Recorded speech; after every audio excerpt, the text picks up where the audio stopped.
తెలంగాణలో నిరుద్యోగ సమస్యలపై రాజకీయాలు వేడెక్కుతున్నాయి. భారత రాష్ట్ర సమితి వర్కింగ్ ప్రెసిడెంట్ కేటీఆర్ ముఖ్యమంత్రి రేవంత్ రెడ్డికి బహిరంగ లేఖ రాశారు. రాష్ట్రంలో 20,000 కానిస్టేబుల్ పోస్టులను వెంటనే భర్తీ చేయాలని ఆయన లేఖలో డిమాండ్ చేశారు.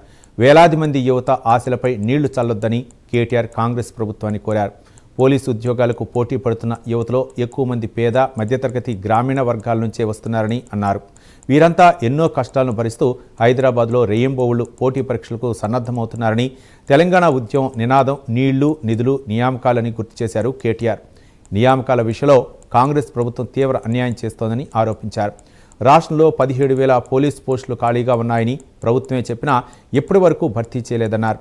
ముఖ్యమంత్రి, మంత్రులు వేలాది పోలీసు ఉద్యోగాలు వేస్తామని పలుమార్లు ప్రకటించినా ఆచరణలో కనిపించడం లేదన్నారు కేటీఆర్.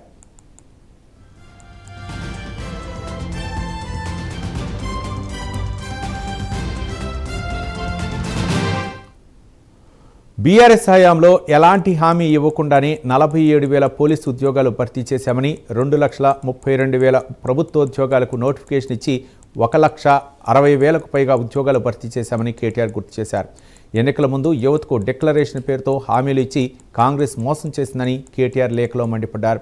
అధికారంలోకి వచ్చి 2.5 ఏళ్లు దాటినా ఉద్యోగాలు వేయటం లేదన్నారు. సంవత్సరంలో 2 లక్షల ప్రభుత్వోద్యోగాలు భర్తీ చేస్తామని చెప్పి కేవలం 17,000 ఉద్యోగాలు మాత్రమే ఇచ్చిందని, దీనిపై రాష్ట్రంలోని యువత తీవ్ర ఆగ్రహంతో ఉన్నారని కేటీఆర్ పేర్కొన్నారు. ఇచ్చిన హామీలను వెంటనే అమలు చేయాలని ఆయన డిమాండ్ చేశారు.